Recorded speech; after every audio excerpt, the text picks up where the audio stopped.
એવા કાર્યક્રમમાં જ્યારે આપણે ઉપસ્થિત છીએ ત્યારે અમારા મોટાબેન અહીંયા ઉપસ્થિત છે, રમીલાબેન બારાજી, પૂર્વ સાંસદ શ્રી દીપસિંહજી, અમારા additional DRM Shri, collector Shri, DDO Shri, મને જોઈને ખુશ થાય એવી વ્યવસ્થા જો આપણે કરીએ તો આપ સૌનો ખૂબ ખૂબ આભાર માનું છું।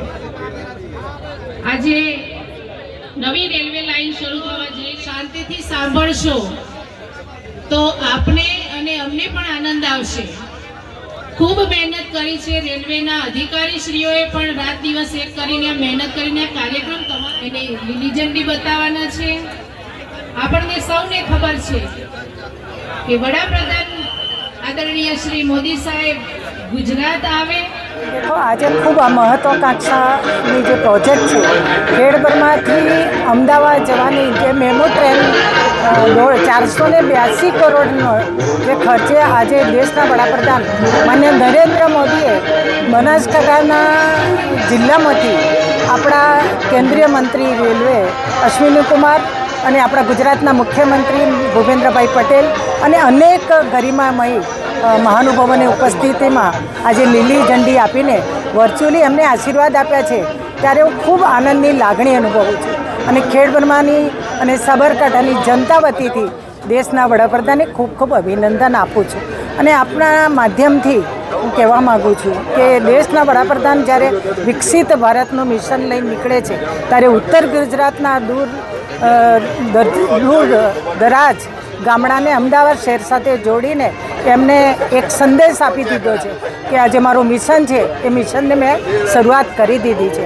અને આજે મને કહેતા આનંદ થાય કે આ પ્રોજેક્ટ શરૂ થવાથી આપણું જે સીધું જોડાણ અમદાવાદ સાથે થશે, ત્યારે અમદાવાદ સિવિલ હોય કે અમદાવાદ શહેરમાં જવું હોય, યુએન મહેતા જવું હોય, રોજગાર ધંધા માટે જવું હોય, તો આ સીધું જોડાણ થશે અને ખેડબ્રહ્માની એક આગવી ઓળખ ઊભી થશે। એક ધાર્મિક નગરી ગણાતી અને શક્તિપીઠનું આ જ્યારે ધ્યાન ગણાય ત્યારે અનેક અહીંયા યાત્રાળુ પણ આવશે। ખેડબ્રહ્મા એક વેપારી ઉદ્યોગ છે, રોજગાર ધંધા પણ વધશે, આવન ગમન માટે સસ્તું અને સરળ આ સાધન છે।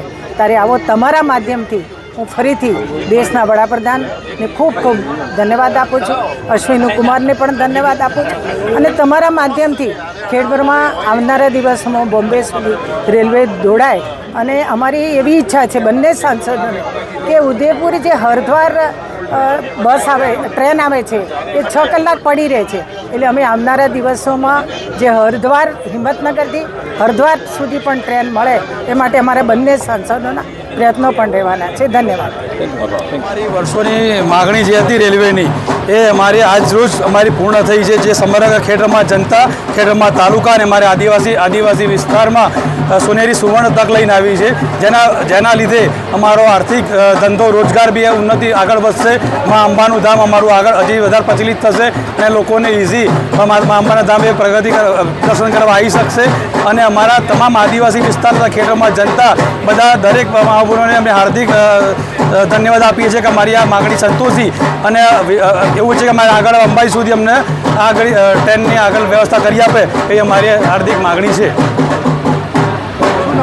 જિગ્નેશ રાવલ, ઉપપ્રમુખ ભાજપા ખેડબ્રહ્મા। માતાજીના સાનિધ્યમાં ખૂબ એક ઐતિહાસિક ઘટના કહી શકાય એવો આજે કાર્યક્રમ છે।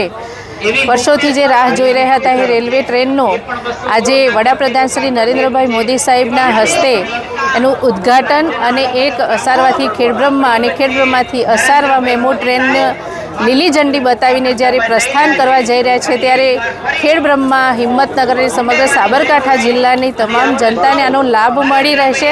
વેપારીઓ હોય, વિદ્યાર્થીઓ હોય, ડૉક્ટર્સ હોય, તમામને એમની સેવાઓનો લાભ મળશે આ રેલવેનો।